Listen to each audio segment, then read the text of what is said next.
If your wearable device knows your cortisol level, your heart rate, and the ambient light in your dining room, could it also then choose the perfect wine for you?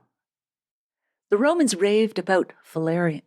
The Georgians were fermenting in clay vessels 8,000 years ago. Could AI finally let us taste what they were drinking?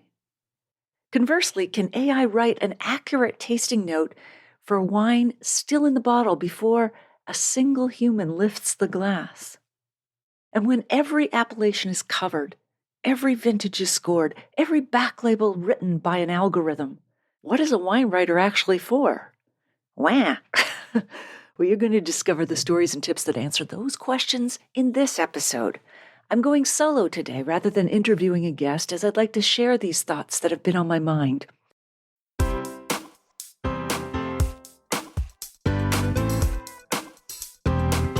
Do you have a thirst to learn about wine? Do you love stories about wonderfully obsessive people, hauntingly beautiful places, and amusingly awkward social situations? Well, that's the blend here on the Unreserved Wine Talk podcast. I'm your host, Natalie McLean, and each week I share with you unfiltered conversations with celebrities in the wine world, as well as confessions from my own tipsy journey as I write my third book on this subject. I'm so glad you're here. Now pass me that bottle, please, and let's get started. Welcome to episode 380. First, in honor of the Oscars this Sunday, let's look at the wines and spirits that are produced or endorsed by movie celebrities, starting with Sarah Jessica Parker, who collaborated with In Vivo X, a New Zealand winery, to release her first wines in 2019, including a Marlborough Sauvignon Blanc that sold out quickly in multiple markets. The partnership was notable because Sarah Jessica was involved in blending sessions and had genuine input into the final products, which gave the range more credibility than a straight licensing deal would have. In Vivo has since expanded the collaboration to include additional varietals. The brand fits naturally with Sarah Jessica's public persona and the lifestyle associations that came with her years of playing Carrie Bradshaw on Sex and the City. Snoop Dogg and 19 Crimes. Treasury Wine Estates partnered with Snoop to create Snoop Cali Red and Snoop Cali Rosé under the 19 Crimes umbrella, which already had a strong brand identity built around stories of historical British convicts transported to Australia.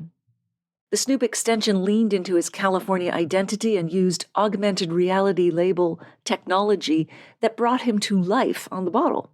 The collaboration was one of the most commercially successful celebrity wine launches of the early 2020s, and it demonstrated how a celebrity partnership could energize an existing brand rather than requiring a launch from scratch. Following the massive success of Snoop's partnership, Treasury Wine Estates doubled down on its culture creator strategy by recruiting Martha Stewart, Snoop's longtime friend and frequent collaborator, to join the 19 Crimes lineup. In early 2022, the brand launched Martha's Chard, the first California Chardonnay in the 19 Crimes portfolio.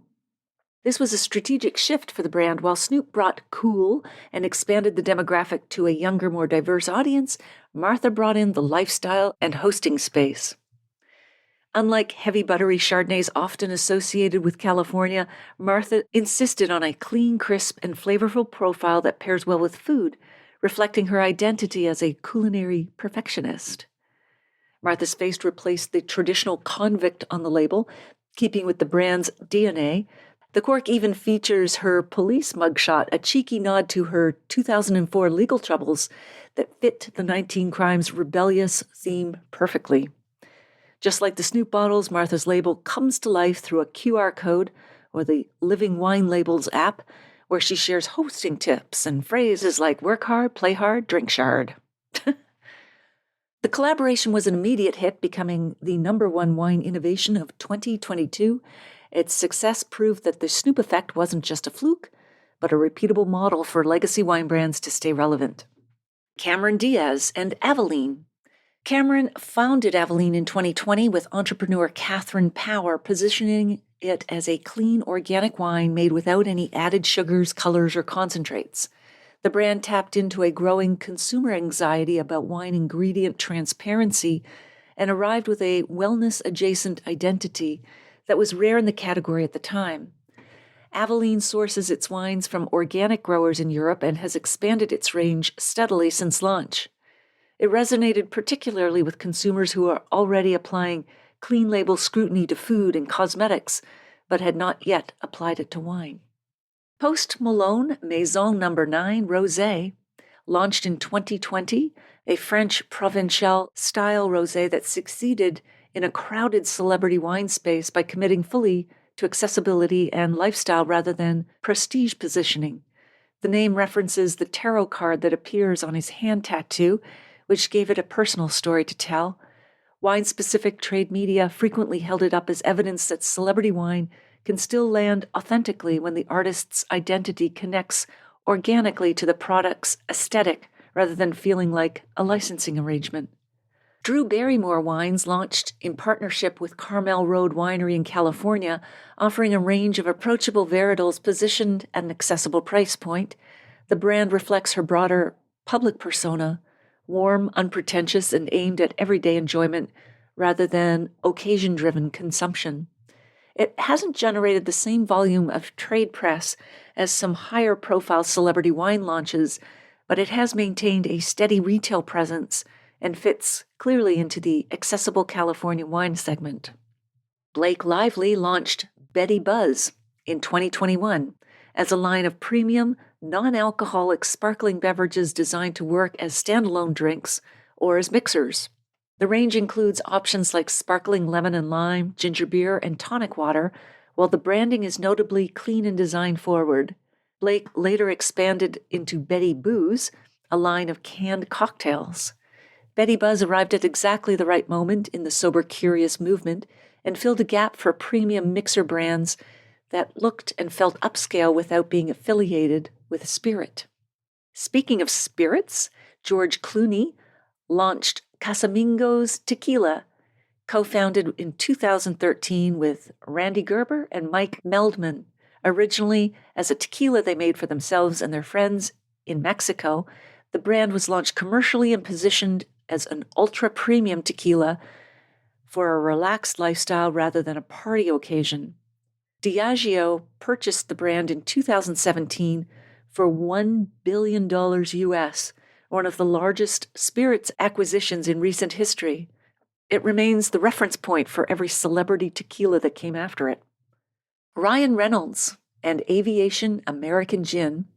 Ryan acquired a stake in the company in 2018 and turned it into a masterclass in celebrity brand building. His approach leaned entirely on classic Canadian self-deprecating humor and irreverent advertising that felt nothing like traditional spirits marketing. Diageo acquired a majority stake in 2020 in a deal reported at around $610 million US, with Ryan retaining a minority interest. The brand is still widely cited in marketing circles as proof that personality and comedic consistency can outperform budget and heritage. Personally, I love anything Ryan endorses. I loved his Mint Mobile commercials. Matthew McConaughey and Long Branch Bourbon Wild Turkey. Matthew came on as a creative director for Wild Turkey in 2016 and co-created Long Branch, a Kentucky straight bourbon finished with Texas oak and mesquite charcoal filtering, released in 2018. The partnership has stood out for its longevity and Matthew's actual involvement in product development. Trade commentary consistently frames Long Branch as one of the more credible celebrity spirits collaborations because it never relied entirely on his name to move bottles. Dwayne "The Rock" Johnson and Terramana Tequila launched in 2020, and it grew remarkably fast, with the brand crossing 1 million cases in its first year, a milestone most spirits labels take a decade to reach. The name blends the Polynesian word ter, meaning swift, and Spanish word meaning mana or spirit, meaning spirit or soul. The brand leaned heavily on community messaging and Dwayne's social media presence rather than traditional advertising. Trade coverage has repeatedly noted how Terramana framed high-volume sales as a sign of inclusivity rather than as a step down in quality.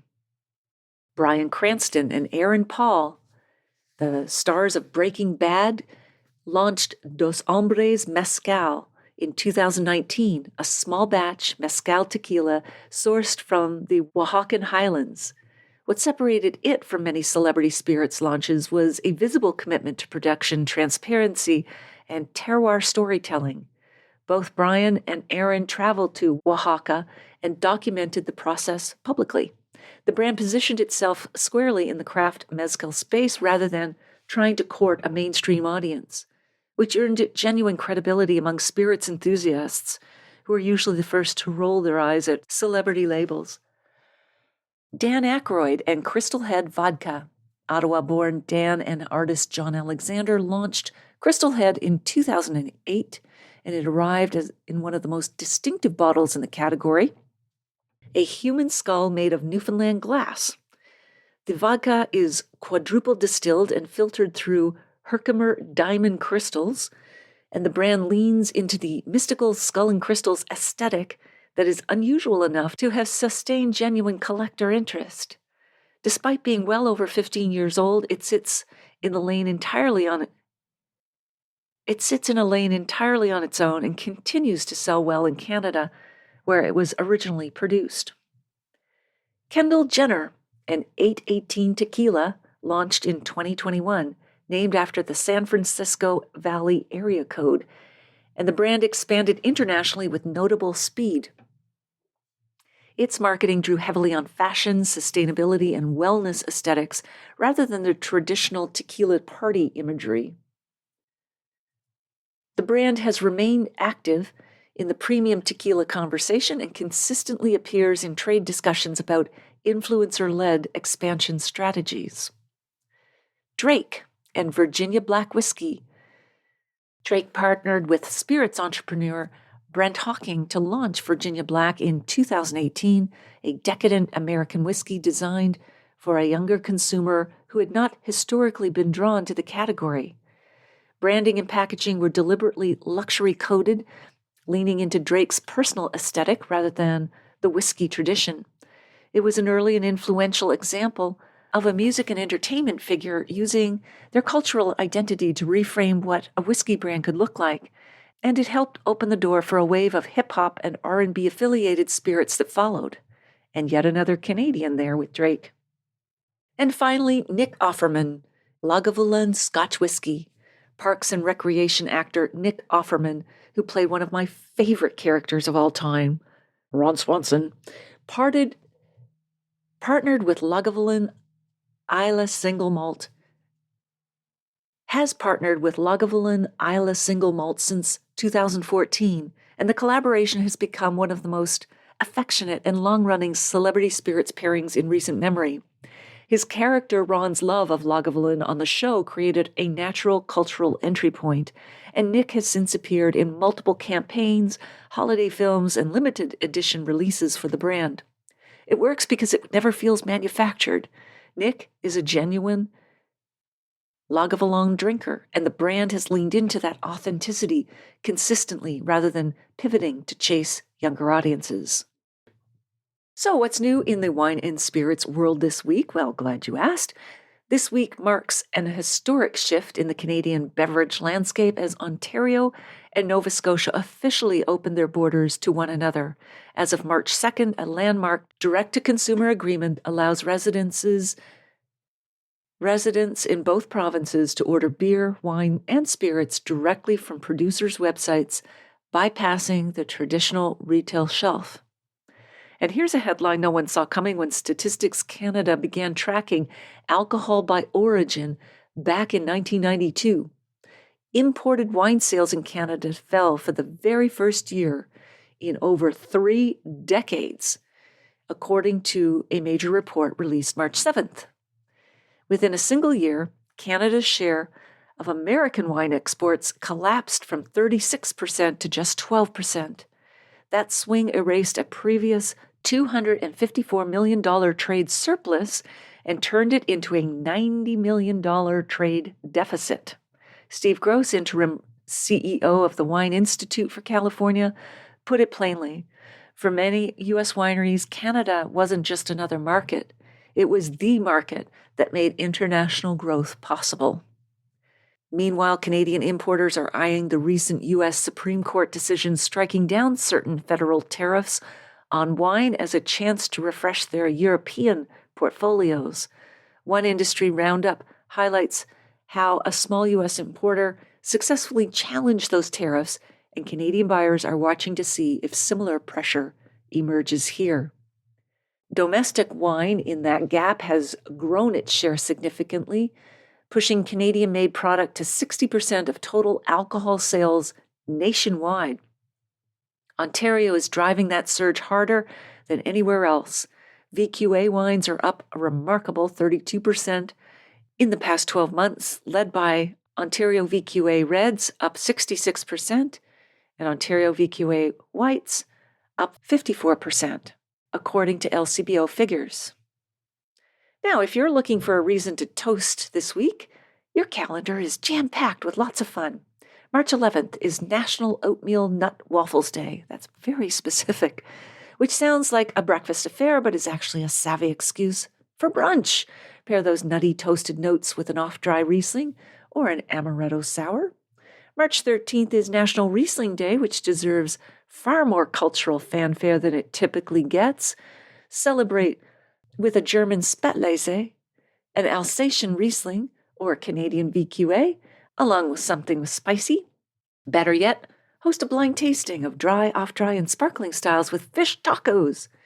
March 14th is Pie Day, that's P-I, because it's the date on the calendar is 3.14, get it? It's also National Potato Chip Day and National Reuben Sandwich Day, which makes it one of the most agreeably chaotic food holidays on the calendar. A slightly chilled Pinot Noir with a Reuben is a deeply underrated satisfaction. Or host a savory pot pie and Pinot Noir flight and call mathematics-themed dinner. March 15th is National Peanut Lovers Day, which is hilariously good timing for satay skewers with an off-dry Riesling. Riesling seems to be on my mind. March 16th is National Artichoke Hearts Day, a genuine wine pairing challenge because artichokes, like asparagus, make almost everything else taste slightly sweeter, so they really skew wines. The answer, my friend, is a bone-dry Austrian Gruner Veltliner, which holds up beautifully, though a bright Sauvignon Blanc or even a Fino-style sherry will also do the job. March 16th is St. Patrick's Day and National Corned Beef and Cabbage Day, landing on a Tuesday this year, and the trend is moving away from neo-green beer and all-day pub crawls to something more considered. Try a Guinness braised short rib at home, or build a stout and cheddar pairing board, or put together a new Irish lineup, classic pot still whiskey, a cask-finished bottle, such as Redbreast, finished in muscatel casks, and an Irish cream for dessert. Then post your 3-glass flight like a book club tasting note. For cocktails, an Irish Negroni with Jameson in place of gin or an Irish ginger with Teeling tea and ginger ale both reward your effort. Or simply pour a proper pint of Guinness and give it enough time for the surge to settle. If you want to zig when everybody else zags, a nervy Ontario Gamay with corned beef and cabbage is quietly excellent. Trivia worth mentioning: Ireland did not lift its ban on pubs opening on St. Patrick's Day until 1970. For most of the 20th century, the entire country was legally dry on its biggest celebration day. Today's social media-friendly shamrock cocktails are the great-grandchildren of the late 19th century Irish-American barroom toasts that used parades and pub culture to assert their identity. Speaking of this, I'll be on City TV's breakfast television drinking the green and explaining why they're magically delicious and toasting my Irish ancestors on March 17th. Meanwhile, I joined Jess Allen, host of CTV's The Social, one of the hosts of CTV's The Social, to do a blind potato chip tasting using traditional wine tasting techniques. It was ridiculous in the best way. Can you volatilize the esters of ketchup chips by swirling the bowl? Find out. I'll include a link to the YouTube and Instagram videos in the show notes. And if you visit those posts, please drop a comment when you do. Anything you want to say, just be kind, as I was completely out of my depth. But we had a lot of good snort laughs. In marketing moves this week, the marketing world is currently obsessed with haptic storytelling, using packaging to tell a story before the bottle is even opened. Specifically, it uses the sense of touch to communicate a brand's narrative, values, or vibe before a consumer even sees the product inside. At London Packaging Week, this was a major theme because it addresses a psychological concept called the endowment effect. The moment someone touches a product, they begin to feel a sense of ownership with it, making them significantly more likely to buy it. I know I felt that vibe with every Apple product I've ever opened. Those fancy little white boxes. More recently, my favorite Canadian jewelry designer, Julie Gira, sent me gorgeous earrings and a ring that I purchased recently. They arrived in this beautiful 3D sculpted box she printed herself. The ring reminds me of architect Frank Gehry's wavy Guggenheim Museum and the Rioja winery he designed, Marqués de Riscal. You'll just have to see the ring to understand what I mean, so I'll put that in the show notes too. Julie is an architect and multidisciplinary designer in Toronto. She started the company when she was a young mother, drawing from her architectural background to create wearable mini sculptures and functional objects driven by form, feeling, and material innovation. She actually 3D prints her jewelry. It is so cool. I discovered her work accidentally at my favorite artisanal jewelry store in Toronto called Made You Look on Queen Street West, but you can also order directly from Julie's website at atelierjjx.com, which I'll include in the show notes. Her pieces are remarkably affordable, and this is not a paid ad, and I'm not on commission, sadly, though I wish I were. Now back to haptic storytelling and the endowment effect, especially as it relates to wine and spirits. This design philosophy moves beyond simple pretty boxes or labels and focuses on tactile feedback. It works by using specific materials and finishes to trigger neural responses. So, for example, texture as narrative. A luxury whiskey like Macallan uses a box called A Study in Oak, featuring a real wood grain and leather to tell the story of age and craftsmanship. They did a collaboration with a studio leather designer and oak textures to emphasize the 33-year-old aging process of the whiskey. Number 2, weight and resistance. Heavy, rigid materials often signal premium and trustworthiness, though personally, I really wish they'd stop making extra heavy wine bottles, as they are the most damaging impact on the environment. But another example is a box that offers a slight smooth resistance when it's opened, and it creates a kind of ceremony or theatricality. There's subconscious cues as well. A soft touch or velvet signals gentleness, luxury, skin friendliness. It's very common in beauty and skincare, like the brand Daisy Face. Raised embossing or grit suggests raw natural ingredients or artisanal small batch production. Magnetic closures. The click provides a sensory full stop that reinforces the quality of the engineering. And this, to go down another rabbit hole where my mind often leads me, reminds me of one of my favorite phrases in literature. And here it is. It's simple, but it's so, tactile and auditory at the same time. So here we go. The suitcase shut with a satisfying set of clicks. The suitcase shut with a satisfying set of clicks. It's by the Haitian-American author Edwidge Danticat in her acclaimed 1994 debut novel, Breath, Eyes, Memory. In the book, the suitcase represents the weighted transition between Haiti and New York, and that satisfying set of clicks isn't just a sound, it's a tactile full stop on one life and the beginning of another. Designers use Danticat's description to explain how a closure, like a magnetic snap or a mechanical latch, can provide emotional closure for a consumer.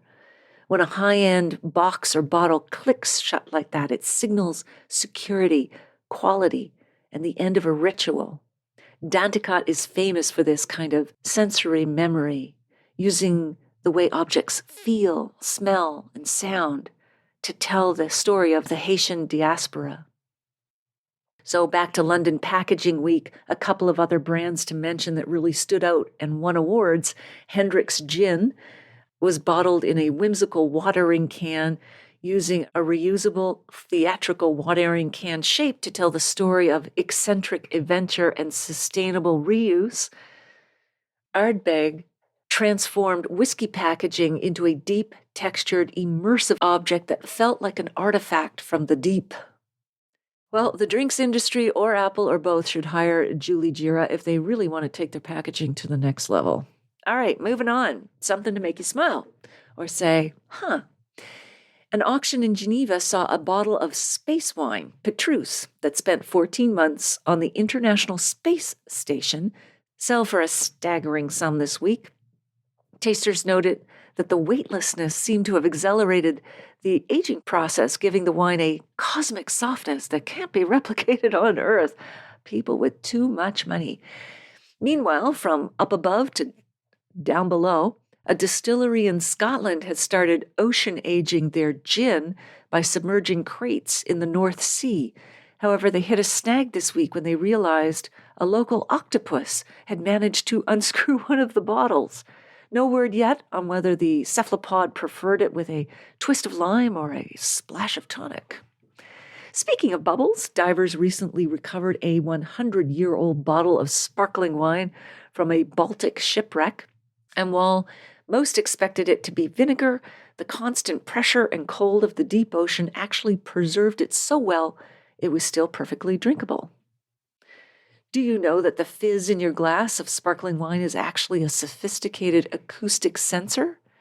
Researchers have found that the sound frequency of bubbles popping can tell you the quality and age of the wine.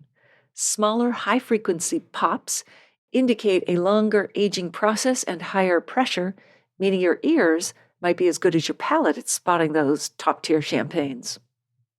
Researchers have found that a single bottle of champagne contains approximately 49 million bubbles. Why they could not round up, I don't know, which is roughly 10 times the number of stars you can see with the naked eye on a clear night.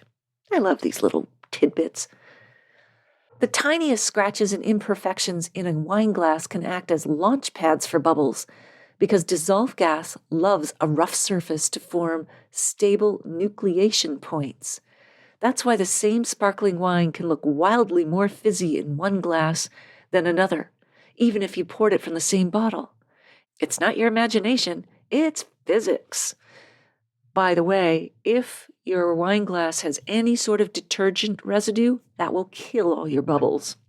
Scientists studying beer foam have found that the stability of that frothy head depends heavily on specific proteins from malted barley and the way they interact with hop-derived bitter compounds. Tweak the protein structure or the hop chemistry, and you can dramatically change how long the foam lasts without altering the alcohol strength.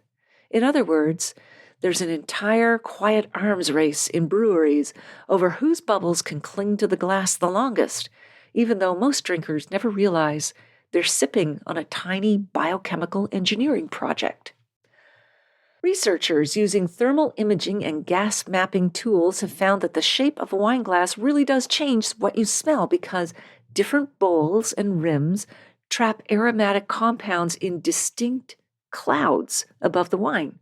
In simple terms, your nose is interacting with a tiny invisible weather system of esters and alcohol vapors. So swapping from a big bowl glass to a narrow flute can genuinely make the same wine smell more floral or fruity or muted, which makes that mismatched glass tasting even more fun. And so the next time someone rolls their eyes at your choice of glassware, you can tell them you're not being fussy. No, I'm not. Nor am I drama queen. You're just optimizing the microclimate. The scientific name for fear of an empty glass is cynosilicophobia, a term that originated as a joke, but has since been adopted by cocktail enthusiasts globally to describe the urgency of the last call. Scientists, though, have confirmed a legitimate medical condition recently called enophobia, a persistent, irrational fear of wine that can cause physical tremors just by being near a closed bottle. The world's most expensive cocktail garnish was unveiled this week, a diamond-encrusted olive. While it's technically edible, the bar recommends that patrons sip with caution to avoid an emergency trip to the dentist. And in a bizarre record-breaking attempt, a collective of artists in France has claimed to have built the world's largest wine cork mosaic, using over 300,000 recycled corks to recreate a portrait of a famous cellar master. The project took 3 years to complete and reportedly smells faintly of old Merlot. A group of researchers recently discovered that fruit flies have a drinking buddy instinct. When male flies are rejected by females, they are significantly more likely to consume alcohol-laden fermented fruit than their happily coupled counterparts. It turns out that drowning one's sorrows is a cross-species phenomenon. A winery in Australia has introduced sheep mowers, presumably to reduce their environmental hoofprint. But these sheep are equipped with tiny GPS backpacks. These high-tech grazers are programmed to clear weeds in specific rows, but the winery reports the sheep have developed a refined palate, often trying to bypass the weeds to get to those succulent grape leaves instead. At least they don't want to eat the grapes. If you have ever found yourself under a UV light at a party, your gin and tonic will actually glow a ghostly blue. This is because the quinine in tonic water is naturally fluorescent and reacts to ultraviolet rays. Recent research into aroma perception found that the key difference between how beer and wine smells comes down to a specific mix of a few dozen volatile compounds. When researchers swapped the aroma recipes between a beer-like and a wine-like liquid, trained tasters judged the base liquid less important than the scent cocktail itself, suggesting that with the right blend of fruity and malty notes you could, in theory, make a beer smell convincingly like a wine and vice versa. It is a reminder that your brain is doing wild behind-the-scenes chemistry every time you swirl a glass. So the next time something smells unexpectedly like strawberries or toast, you can thank a handful of invisible molecules for that punchline. Wine fermentation is not the work of a single organism. A typical fermentation tank is a full-on ecosystem, hundreds of bacterial and fungal species competing, collaborating, and evolving all at once, operating on a timescale of days rather than millions of years. University of Adelaide researchers discovered that some of the microbial species present during fermentation of certain wines could not be matched with any existing scientific database. That means the organisms helping to create the flavor of those wines have not yet been formally identified by science. You are, in a meaningful sense, drinking the labor of small creatures who have no names yet. A winemaker in California discovered that a single 5-gram packet of wine yeast multiplies itself 100 to 200 times during fermentation. Most of that explosive growth happens in the first 3 to 5 days, which is what creates a vigorous fermentation. It's like that microscopic population boom happening right inside your carboy. Medieval monks genuinely believed their wooden stirring sticks were divinely inspired because they consistently produced successful fermentations. They had no idea they were simply collecting wild yeast and bacteria on the sticks when they hung them up between batches. Divine intervention turned out to be airborne fungi. The word yeast comes from the Greek zine, meaning to boil, because that's exactly what fermentation looked like to ancient observers who had no clue about microbiology. The foaming, bubbling must appeared to be boiling on its own, which must have seemed pretty magical before anyone knew that microscopic organisms existed. Every wine contains vinegar, which throws people for a loop. Wine yeast produces low levels of acetic acid, vinegar, during fermentation, usually between 0.02% and 0.06%. It's barely detectable, but it contributes subtly to the wine's overall character. And yeast doesn't just convert sugar to alcohol, it also evolved this ability as a form of chemical warfare. At about 5% alcohol by volume, the ethanol produced by yeast starts killing competing microbes in the fermentation environment, giving yeast exclusive access to all those delicious grape sugars. By fermenting sugar into ethanol, which requires little oxygen, yeast creates an environment that kills competing bacteria and fungi, most of which die at around 5% alcohol by volume.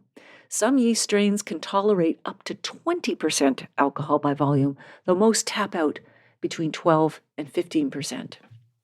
Researchers have shown that you can engineer yeast now to produce hop aroma compounds without producing much alcohol, which is one of the reasons why non-alcoholic beer has started to smell and taste more convincingly beer-like instead of like sweet cereal water.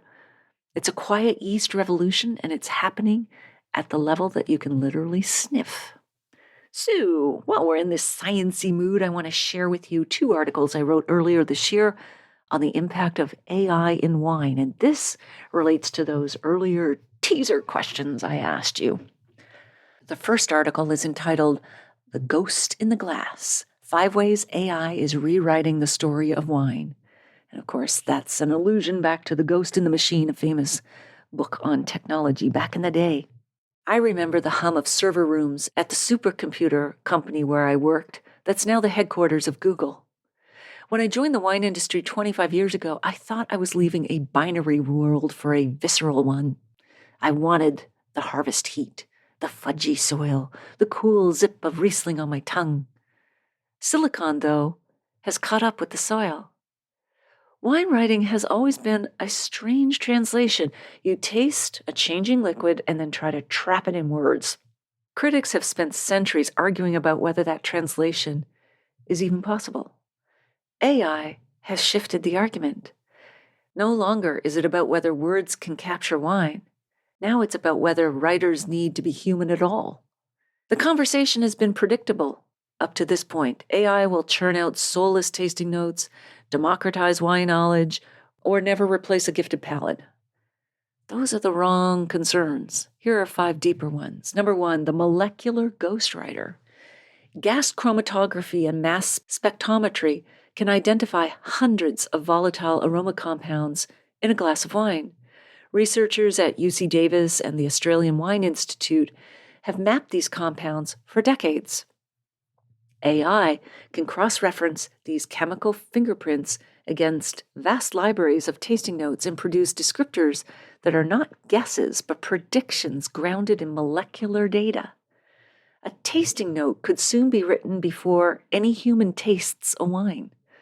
The winery submits a chemical analysis, and AI returns the tasting note. It will be accurate in ways human notes often are not, because humans are fatigued, flawed, and suggestible. What it will not contain is that moment of surprise, the slight bewilderment that makes a great tasting note feel like a discovery rather than a report. That gap between accurate and alive will define wine writing for the next generation. Number 2, the end of the universal palate. U.S. critic Robert Parker built an empire on the idea that one palate rigorously applied could guide millions of buyers. Wine Spectator magazine extended the model with panels of trained tasters whose scores became a currency. That model depended on scarcity. Most people lacked access to expert guidance, so they deferred to whomever had it. AI collapses that scarcity. Systems trained on purchase histories, flavor preference data, and regional taste patterns can generate personalized recommendations with uncanny precision. But the more radical extension is not recommendations. It is prose, notes calibrated not only to your budget and dinner plans, but to your actual biology. Roughly 1/4 of people are supertasters, including yours truly, carrying a genetic variation that makes bitterness hit harder and tannins feel more aggressive. That same Nebbiolo can be a punishment or a revelation depending on the physiology of whoever holds the glass. Adaptive review systems in early development can recalibrate a tasting note in real time. Structure shifts, descriptors adjust, and the finish is described with or without the astringency that the reader's receptors can actually register. The column, the panel score, the 100-point score, scale, these are broadcast formats. AI is a direct message. When wine writing becomes a one-to-one conversation shaped by our DNA, the universal critic does not become less relevant. He becomes a category error. Number 3, the living document. A bottle of Barolo bought today will taste nothing like it does in 15 years. Wine writers have always known this, but the best have written beautifully about it. The tasting note, however, has remained frozen, a snapshot taken on a particular afternoon in a specific mood under unique cellar conditions. AI combined with IoT, the Internet of Things sensors, in wine storage systems will change this. Imagine a tasting note that updates as wine ages, temperature logged, humidity tracked, drinking windows revised in real time. The note becomes a living document, a relationship rather than a verdict. It is already being trialed by cellar management platforms. The authoritative note may give way to a conversation spanning decades. Number 4, wines no living person has ever tasted. AI trained on ancient texts, archaeological residue analyses, and the genetic sequencing of extinct grape varieties could produce historically grounded tasting notes for wines no living person has ever drank. Researchers have sequenced the genome of ancient grape varieties from waterlogged seeds and ceramic residues.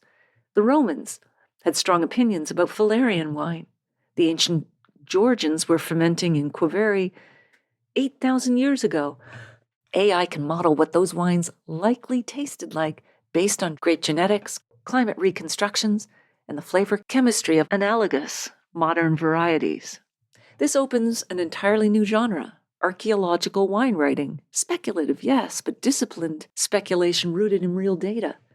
Writers who engage in it will collaborate with chemists, historians, and geneticists. The question, what does this taste like, will extend across centuries. And number 5, the attribution crisis no one is ready for. Wineries are already using AI to generate back-label copy, text sheets, and press releases. Some use it for tasting notes published under human names. The wine media, under crushing commercial pressure, lacks the infrastructure to detect this, or in many cases, the incentive to try. The result is a slow contamination of the written record.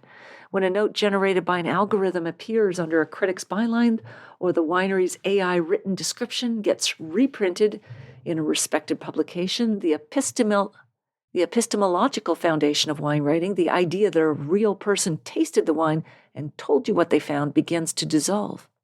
Unlike debates about AI in journalism or fiction, this one is happening quietly, beneath the prestige layer of the industry, in mid-market communications that move most wine. By the time there is a forced reckoning, habits will be entrenched. These are 5 futures not equally weighted. Some are thrilling, some melancholy. One should keep wine writers up at night. None concern whether AI can describe a black currant or a pencil shavings convincingly. That question is too small. The larger one is about the purpose of wine writing, who it serves, and about whether those who devoted their lives to it will shape these changes or simply be overtaken by them. I am betting on writers, but I am watching the algorithms. And the second article, Sediment and Silicon, 5 Futures Wine Writers Don't See Coming. So, in my first piece, I argued that wine writing conversation has been too focused on whether AI can describe fruit convincingly. That piece covered 5 larger shifts happening now. The following 5 are more quietly threatening, structurally unsettling, and in at least one respect, genuinely exciting. Number 1, the digital twin critic. Wine writing has always had ancestors. Andre Simon, Pamela Van Dyke Price, Alexis Lachine. Their language, standards, and quirks live on in the prose of those who followed. AI can make that inheritance literal. By training on a complete published output of a previous critic, an AI system can reconstruct that writer's stylistic fingerprints with unnerving precision. The vocabulary they favored, the regions they trusted, the structural bones of how they built an argument. The result is not imitation, but a cross-temporal dialogue. A 2025 Napa Cabernet reviewed through the sensibility of a 1930s London palate. A Burgundy assessed by a system modeled on the critical language of a post-war generation. This isn't nostalgia. This is a forensic tool for understanding how taste itself has evolved, how ripe fruit displaced elegance, how scores replaced narrative. The digital twin critic holds a mirror to the present by speaking from the past. Number 2, deepfake terroir. This is a dangerous one. That same AI that can reconstruct a historical critic can also write a story about a wine that is entirely fictional. Industrial-scale producers are already using generative AI to write winery histories and harvest legends. The grandmother who tended the vines for 40 years, the family plot on the south-facing slope, in the same hands for 5 generations. The hand-picked fruit, the artisanal approach, the deep respect for the land. It reads like a novel because increasingly it is fiction. None of it may be true, but all of it will be meticulously written. The wine writer's role is about to expand in the direction nobody anticipated. Forensic investigator. The skills that once went into sensory description will increasingly go into verification. Does this estate actually exist? Or is it a virtual winery? Does this vintage year match the claimed production method? Is this story consistent with what satellite imagery shows the vineyard's size and mechanization?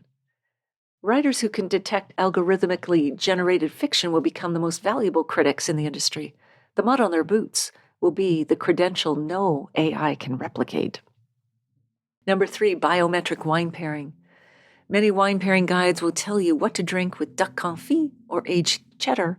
None will tell you what to drink after you've lost a client, had a fight with someone you love, or sat in traffic for 90 minutes in the rain. AI is beginning to close that gap. Systems that read biometric data, heart rate variability, cortisol proxies drawn from wearable devices, and even the ambient light and noise level of a room can infer an emotional state with surprising accuracy. The next step, already being prototyped by companies working at the intersection of wellness technology and hospitality, is pairing that emotional data with both a wine and a story written around it.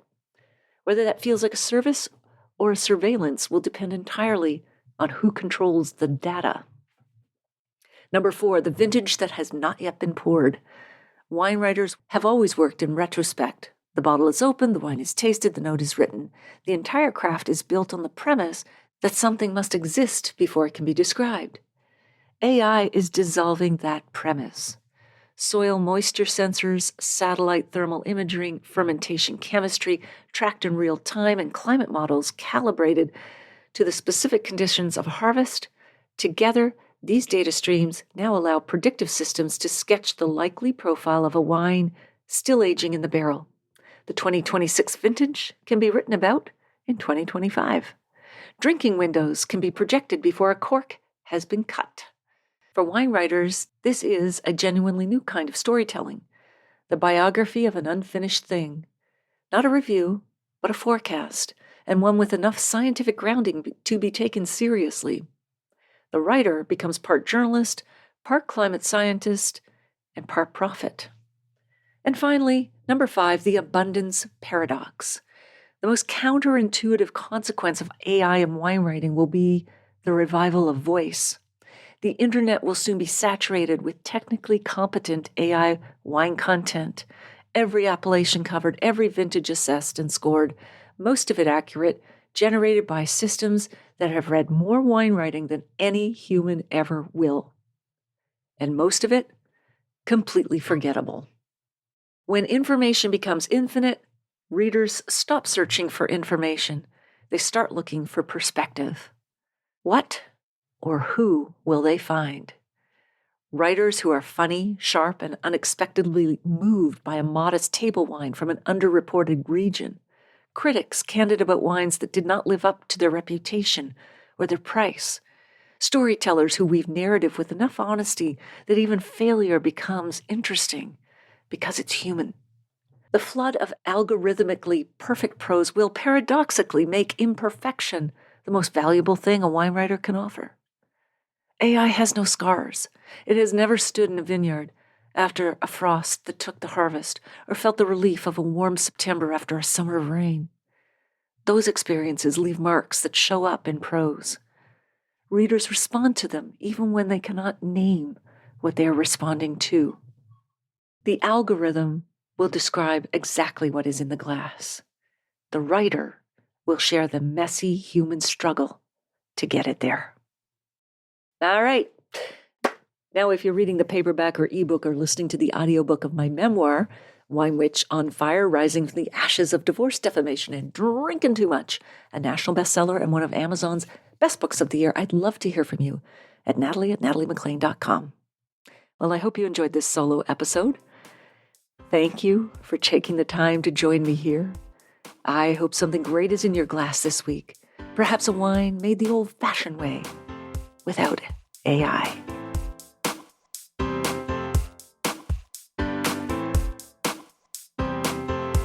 You don't want to miss one juicy episode of this podcast, especially the secret, full-bodied bonus episodes that I don't announce on social media. So subscribe for free now at nataliemclean.com/subscribe. Meet me here next week. Cheers.